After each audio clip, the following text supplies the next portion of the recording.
Hello everybody and welcome back to my YouTube channel. So in today's video, we're going to be talking about William the Conqueror. And this idea came from my history teacher. So yeah, let's dive into the video. So William was born in 1028 AD in a town called Falaise in Normandy, which is now what we call France. And his father Robert was the Duke of Normandy. But his mother wasn't married to Robert, so some people didn't think William should become a duke. So when William was only 8 years old, his father went on a trip to the Holy Lands and died, and William became the new Duke of Normandy. Now because he was just a kid, many powerful men in Normandy tried to take control and plotted against him. But William quickly learned how to become strong and smart and to survive as a young leader. Now as William grew up, he became a strong and respected leader. And over in England, the king was Edward the Confessor, who didn't have any children, and he promised William that he would be the next king of England. But when King Edward died in 1066 AD, a man called Howard Godwinson, who was a powerful English noble, became king instead. And William felt that this was unfair because he believed he was the righteousness heir to the throne. But he decided to build an army and sail across the sea to take the English crown for himself. And so William gathered a large group of ships and soldiers to cross the English Channel. And the Pope, the leader of the Christian Church, supported William and blessed his plan to take over England. And William and his army landed on the southern coast of England in September 1066 AD.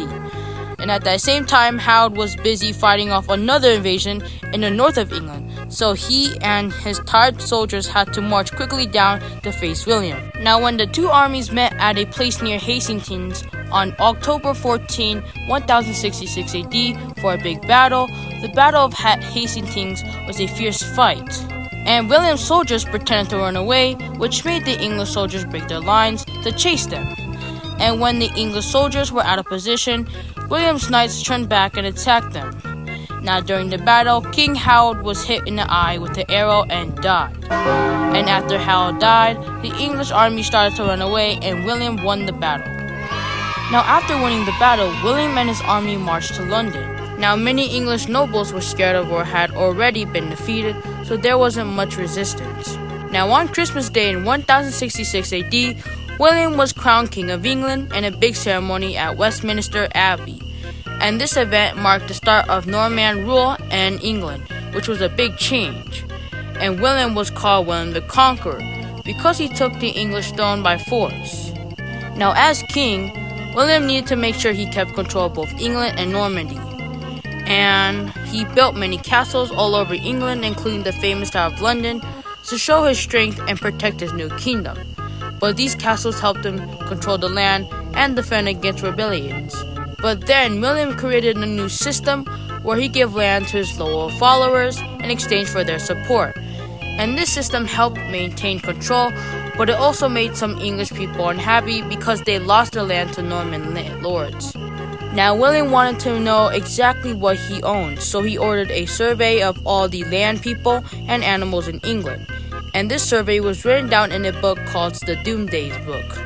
This helped him make sure everyone paid their taxes and followed the rules. And even though William tried to become a strong ruler, he faced several rebellions, including some from Normans who weren't happy with his leadership. Now to stop these uprisings, he sometimes used very harsh methods like destroying entire villages to scare others into following him. And these actions showed he was serious about keeping control. And William's rule also brought many changes to England, and the Normans brought new styles of building, language, and customs. And over time, the Normans and the English started to mix their cultures, creating a unique English culture. But then in 1087 AD, William died after falling off his horse during a campaign in France. And later, he was buried in Caen, Normandy, in a church he had built, showing his lasting ties to his homeland.